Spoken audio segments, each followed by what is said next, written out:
And then you put the tracer in the cow, you milk the cow, and about 25% of the tracer is actually incorporated in the milk proteins. And then you can extract the milk proteins, prepare them, or provide them in a different way to subjects. By taking blood samples, you can see how much of the protein is digested, absorbed, and becomes available in the circulation. And then by taking muscle biopsies, you can immediately see how much of what you eat actually becomes muscle protein. And that's pretty cool.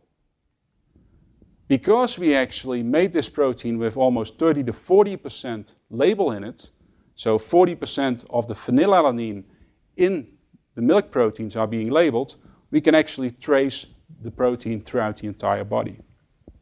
So then you can study, for example, what is the effect of different sources of protein, types of protein, the amounts of protein, the impact of other macronutrients in the diet, the timing of your protein intake, and also whether other food compounds can actually modulate the anabolic response to protein ingestion. Just a small selection of the studies that we've done, and I think the most important ones are here. When you actually ingest 35 grams of casein, you get an anabolic response. When you hydrolyze the casein, more of the casein becomes available at a more rapid rate into the circulation, and it actually stimulates muscle protein synthesis to a greater extent. So making a protein more rapidly digestible increases its anabolic potential. And we backed that up in a follow-up study where we saw the same thing, the casein and the casein hydrolysate. The casein hydrolysate again gave a greater response than the intact casein. However, we also compared in this study the effect of whey protein. And what was shown, either though that the whey protein is just as rapidly digested as the casein hydrolysate, the muscle protein synthetic response is tremendously much bigger. And of course, that has to do with the fact that there's also a difference in amino acid composition between casein hydrolysate and whey protein. And funny enough, we see very nice correlations with the amount of leucine that becomes available in the circulation and the anabolic response. So amino acid composition, and in particular leucine concentration, is an important issue. So how can you optimize the response to a meal? Now, one of the things is just increasing the amount of protein in a meal. And especially when you use whey protein, you see that here in elderly people, if you increase the amount of protein in a meal, you increase the muscle protein synthetic response. That is one way of doing it. Another way of doing it is a more recent study, is where we showed if you add some free leucine, so crystalline leucine, to 20 grams of casein, you can also increase the anabolic response. So increasing the leucine content of a protein can actually increase its capacity to stimulate postprandial muscle protein synthesis. Another thing is, of course, timing. We've done a very nice study where we gave people protein at night when they were sleeping through a nasal gastric tube. And we saw that providing people protein at night in their gut actually results in normal digestion and absorption and muscle protein synthesis, as seen here in the orange bar. So it's also a possibility of giving people protein at night. So this is all food, and there's a lot of other things than how you can stimulate muscle protein synthesis by food. But the other important stimulus that we have throughout the day that allows you to stimulate protein synthesis is muscle contraction. And whether this is normal daily living activities like shopping or gardening or cycling or weightlifting, all these muscle contractions stimulate muscle protein synthesis.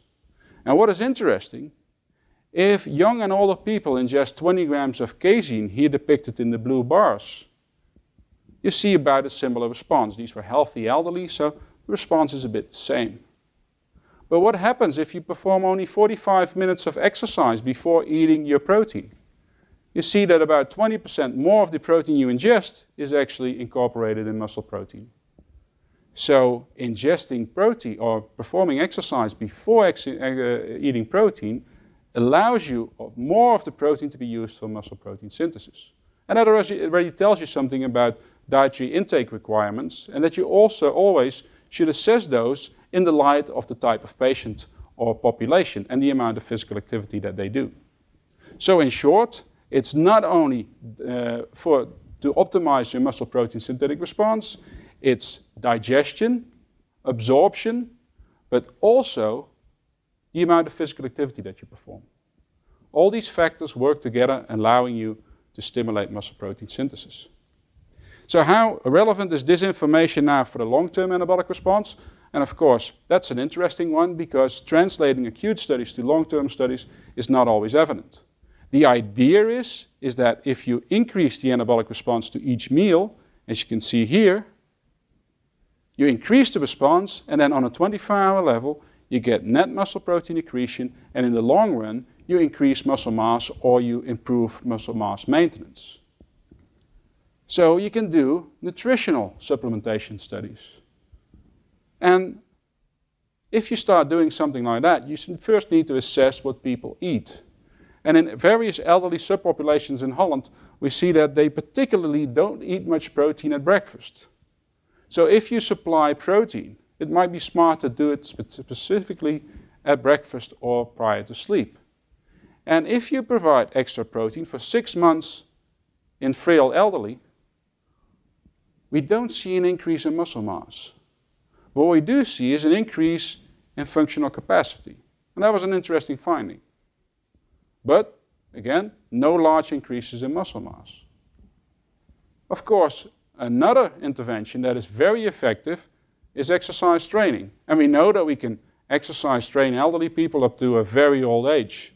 And if you, with exercise, you can increase the response to each meal, you can increase muscle mass. And of course this works because we know from many studies that exercise training in the elderly increases muscle mass and strength, it increases endurance capacity, and it increases functional capacity.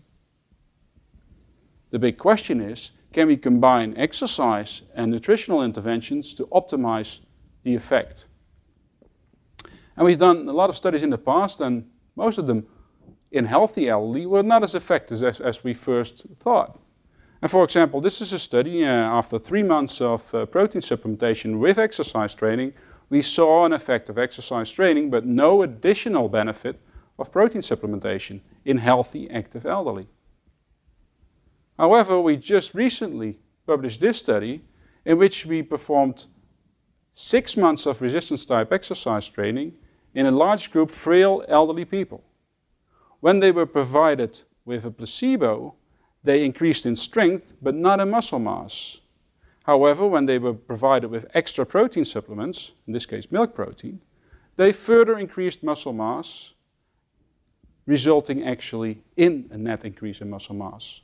So in other words, the supplementation of milk protein actually resulted in net muscle mass accretion, and that didn't happen in the placebo trial. So there's a lot of different studies, and there's much discrepancy in the literature, and in the long-term studies at least. And you see that that is actually explained by the fact there's a lot of differences in long-term studies. Things change, people get older, the adherence, compliance, the age, the inhomogeneity of the populations, etc. So what we did is we started doing a meta-analysis on all the studies that have been performed on the impact of protein supplementation during training that were published before 2011. Naomi Cermak has written this paper, and it's now in press in the American Journal of Clinical Nutrition, showing you that both in the older as well as in the young, protein supplementation leads to a greater increase in muscle mass. And also when you look at muscle strength, you see that both in the young and the old, protein supplementation, all the studies move to the right, show that protein supplementation further increases muscle strength. So basically, if you look back at all the literature, there's clear evidence that protein supplementation further increases the benefits of exercise training. That is the main thing that I wanted to present today. This is my research group, and I hope they're still working in Maastricht. And if you want to see them and look at what they're doing, you can look at our website. And of course, at the end, I'd also like to thank our many collaborators and sponsors for all the work that they've been supporting. I'd like to thank you for listening to this. And again, thank you very much for the award. And by now, I'm probably home, but I'll be thinking of you guys. Thank you.